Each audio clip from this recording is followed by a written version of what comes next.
Smoke a purse so sweet with Hot Thoughts TV. Y'all know what the fuck we doing, man. It's Hot Thoughts TV. Niggas hot in the bitch, man. I'm smoking a purse so sweet with Hot Thoughts TV.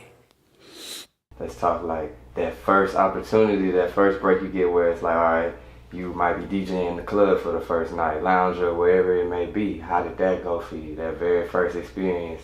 The first experience in the club was, we talking about like the one that like really did it for me, or just the first club in general? Just like your first time, like getting your feet wet, like. Okay, my first time getting my feet wet was at Bonnie Lounge. Oh yeah. Like this is on the west. This is like off Harwin and like I want to say Fondren. Like it's like really in there. Like it ain't this hood spot.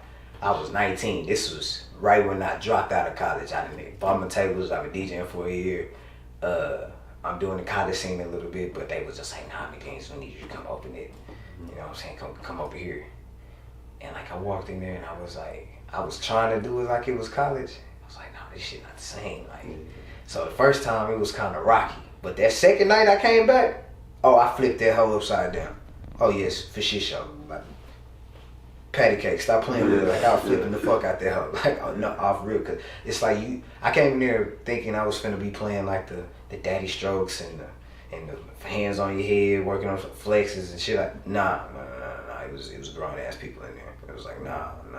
We want to spend some money and so that's like the first time somebody walked up to me and asked me to play Yo Gotti. Like I knew who Yo Gotti was, but I wasn't playing that at no damn college party. It was like, hey man, I need you to play the I got that sack by Yo Gotti. I was like, what the fuck? Like I had it, but what the fuck? Like I ain't never played that in here. Like but I played it and everybody was stupid. And I was like, okay, so this next week I'm gonna go in there and play this shit that I hear all the the old heads what I'm saying, listening to it. And then that's when I first got my feet wet.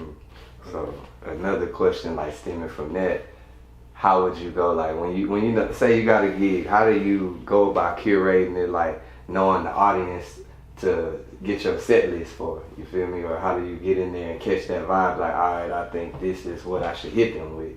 Well, that's a good question. And I don't want to sound cocky or nothing, but I don't do that.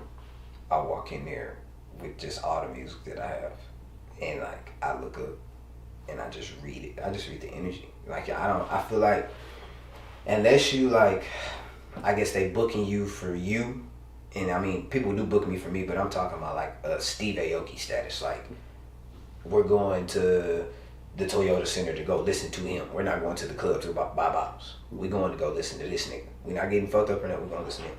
Unless it's like that, I feel like when you try to like, I'm gonna play this tonight, I feel like you can fuck yourself up like that.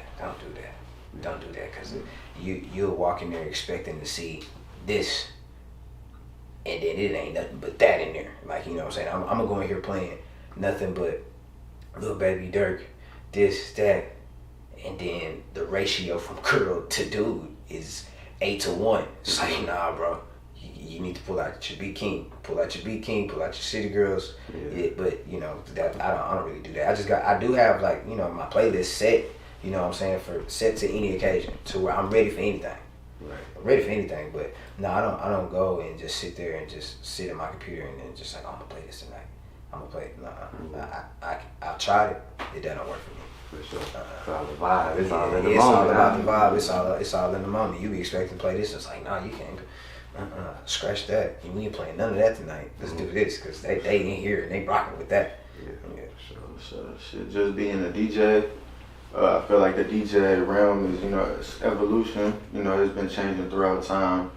In your eyes, where do you see the state of DJing? Because I feel like DJs are getting a little more control and creative control to be able to curate things on their own. The example being, Chase B, Bloodbath, and Candyman, stuff like that, or even like Khaled, putting artists together. So where do you what's your opinion on the state of DJing? I think more as the time is starting to evolve with the DJ, I think the DJs are starting to become the new A&Rs in a way.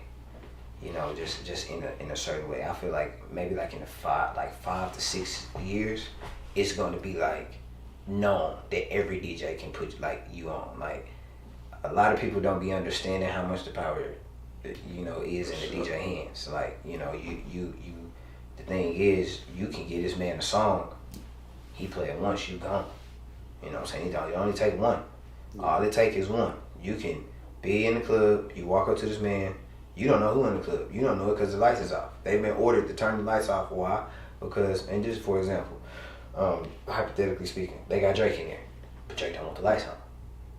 Drake tell you turn the lights off, you gonna turn the goddamn lights on. Exactly. So you don't know that. He can play this, you give the DJ the song, he play it. Drake sends somebody to the DJ, hey, who the fuck is this? I ain't never heard this one before. Who is it? Now you made a connection. Mm-hmm. So that's still A&R in a way, because I was your reference. Right. You know what I'm saying? And shoot, even on the producing side, like just like you said, chasing, Bloodbath, like the connection is there. The artist to DJ connection is Scottie Pippen to Michael Jordan. Like it's there. Like it's something that's natural. And once it's there, ships like rings. Like that's the DJ is the gateway, and that's how it's always gonna be like that. But I feel like as the time keeps going, it's gonna keep getting stronger and stronger and stronger, and it's just gonna be known like I need to talk to a DJ.